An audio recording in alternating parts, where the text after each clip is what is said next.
Okay, kasama ko sila Sir Koy Gonzales, yan, from Ilagan, at sa kanyang sister Joy, yan. Dito kami sa Burayukan, first time nila. Sir, ano masasabi nyo sa Tabuk City, Burayukan? Ganda po yung view. One of the best. Kasing ganda. Siyempre naman. Pero actually sir, itong Burayukan, ang sabi nila, part na ng Pinukpok to, hindi na Tabuk. Pero maganda.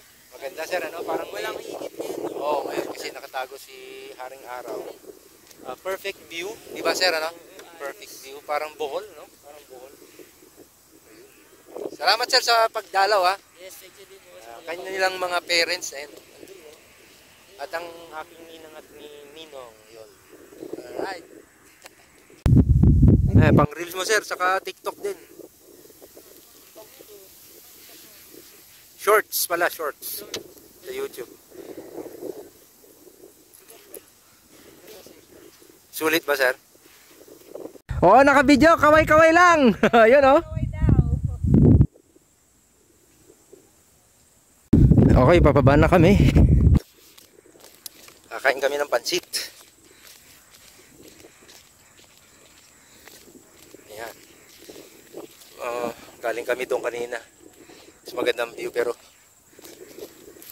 buti nga nakisama si Haring Araw eh. Yun no? Hindi masyado mainit.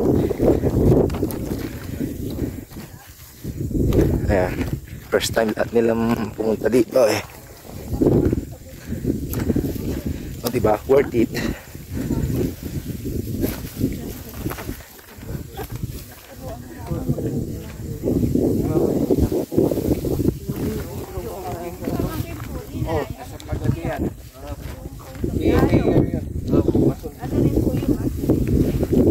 Okay, last stop namin bago sila, kasi may pupuntahan pa sila Sir Koy.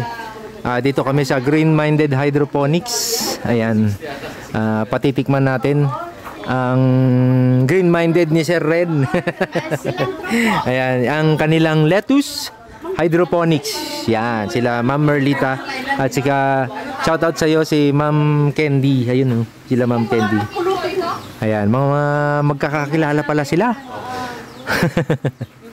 Ayun, okay. Kasama ko rin po sila Ninong at Ninang Maribik. Yan. Alright, thank you. Good afternoon po. Sa pag natanggal na po natin or na-harvest na natin itong mga lettuce is first, para ma-recycle po natin itong coco peat natin to lessen the carbon footprint po sa ozone layer natin at saka makatulong kay Mother Earth. Kailangan mo lang siyang tanggalin. This one, tong coco peat. And then, iluluto mo po siya ulit. Ibo-boil mo siya half day sa boiling water with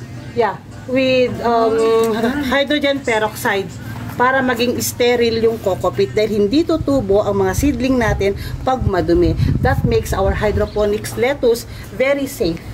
Na talagang malinis talaga siya. Aha. Oh. Nice. Galing. Malaking kaway. Yung kawa daw. Doon Ninong. Yes. Open nga po namin. Yes. Kailangan mo siyang lutuin.